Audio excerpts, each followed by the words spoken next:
So we're going to be reviewing All Quiet on the Western Front, 1930. I think there might have been another one that came out later in like the 70s. But I will say that war movies are usually not the type of film that I go for. But this, it is really good. So I'll say that I was expecting to find this pretentious and dull. But I was pleasantly surprised. The movie is full packed with emotion and stakes, and honestly, it's just such a good movie. I'm happy I watched this film. And it just feels like so, I don't know, real. I don't know. I guess I've never fought in a war, or especially World War One. Definitely not. But it just feels like, I don't know. That's like what happened, and it just shows like this entire like, especially because I like how it's like from the perspective of like Germans. It doesn't try to like, it's not from like this perspective of like Americans or something, because the Germans were like in the wrong, right? But we shouldn't expect those like characteristics from the people fighting. So you have like, and it's, I don't know, it's really really well done. And I at points forgot that they were fighting for the Germans because they were just acting like normal people would, which is amazing. It's like it really makes you sympathize with the enemy that is portrayed in so many movies and books and stuff as like cold and calculating and terrible, but in reality these were just normal guys that were manipulated by their country and by the people fighting for them. The acting is really good, and honestly this is probably my favorite of the movies that I've watched so far.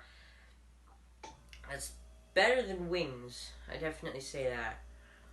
There's so much in this film that I just think is like really good. I mean, like they have, like they talk, like most of the time, like during the battle scenes, that's where I kind of check out because it's like I don't, I don't really care. It's hard to tell what's going on during a battle, and it's so entertaining to watch these people like just talk to each other like real people, like get in actual conversations I feel like I've had with some of my friends. And it's just about, like, towards the end is really sad too, because you know it doesn't feel like cliched. And this guy, he's feels like he's just looking for any sign of anything good, and he just feels, he does this really stupid thing trying to get this butterfly, and I've I was in a play called You'll Never See Another Butterfly, and it's about people living in concentration camps in the, like, during the Nazi occupation. It was just like a community play, and I played like a small character with a couple lines, right? Um, it was mostly an excuse to hang out with my friends and stuff, but it's really like, and I just thought that the entire play was like super pretentious the entire time, but it's kind of like the direct opposite of like how to, like, I guess I shouldn't, I guess I can't be too hard on the people that wrote We'll Never See Another Butterfly because it's a community play, so it really doesn't matter. But it's like the exact way to, like, that seems to be like the model that I hold up in my mind for like how to not write, or how to write a pretentious, like, play. How to write something pretentious about war.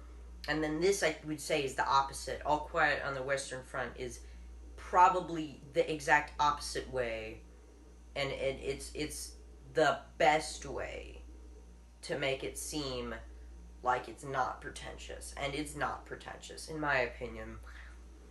I guess I don't know how to recommend this, but honestly, even though I'm not really into war movies, this one really entertained me the entire way through. So I'll say that I give this a 9 out of 10. So that's pretty big. I don't give many movies 9s. So this, good job, man.